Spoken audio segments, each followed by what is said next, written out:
Hello, welcome. My name is Holly, and I'll be your host for this video series entitled How to Create Engaging Research Talks. Now, because you're here with me, I'm going to assume you're somebody who's a scientist or an engineer, a mathematician, a medical professional, anybody working in the field, actually anybody that has some sort of technical content. And I'm also going to assume that you need to give talks to a variety of audiences, and they can include your colleagues, funders, policymakers, and the public.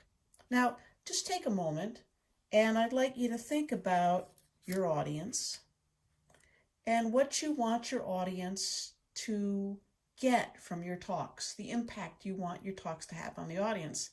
Do you want them to be inspired? Do you want them to change their attitude, to have them think a certain way? Do you want them to do something after they listen to your talk? Do you want them to give you a job once you've given them a talk? Well, all of these things are possible.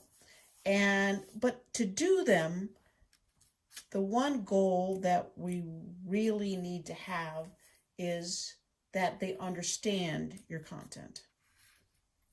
None of those other goals are possible, and this is probably your major goal, that they understand the content.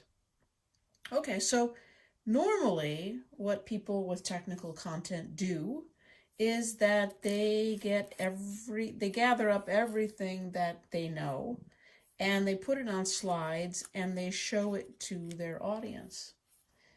And how effective is this? Well, think about, here's 3 ovals, and I'd like you to take a minute and draw faces, your face, at 5 minutes, 20 minutes, and 50 minutes into a typical research talk. I don't know whether to have them do that or what. Anyway, so let's take a look at what many people draw for this. 5 minutes, 20 minutes, 50 minutes, 5 minutes, 20 minutes, 50 minutes, 5 minutes, 20 minutes, 50 minutes. You can see that even though they're all different faces, they show a very similar pattern. And from that pattern, I think it's pretty clear that there's not a whole lot of understanding that's going on 50 minutes into a research talk using this methodology. Okay, so to do better, to be more effective and more engaging, we need to improve what we do. And to do that, we really need to think about what it is that somebody in the audience has to do to understand the content. Okay, so the first thing they need to do, think about when you're sitting there listening to a talk, the first thing they need to do is they need to pay attention, right? If somebody's sleeping or dozing off or looking at their phone 20, 30 minutes in, that's it. They're not going to understand anything. The next thing that they have to do to understand is that they have to take all the things you've said and they have to process them. Now, what does that processing look like? Well, think about it. When you're understanding a talk, when you're taking in new information and making sense of it, you have to think about every single piece that comes to you, and then you have to start fitting them together with each other, but also in what you already knew. And in that process, questions will come up, and in the course of the talk, you'll be sort of looking for the answers to that question. And then when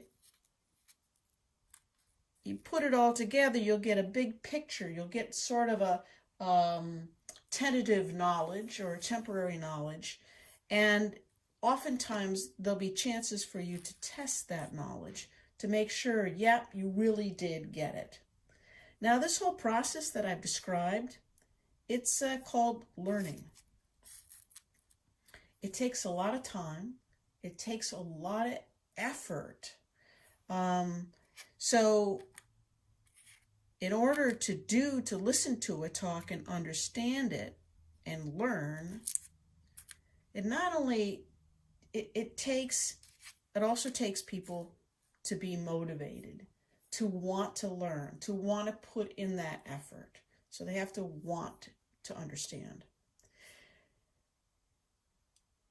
So to get understanding, to get talks that will help your audience understand, what we ideally need is some sort of form of communication that that really will support learning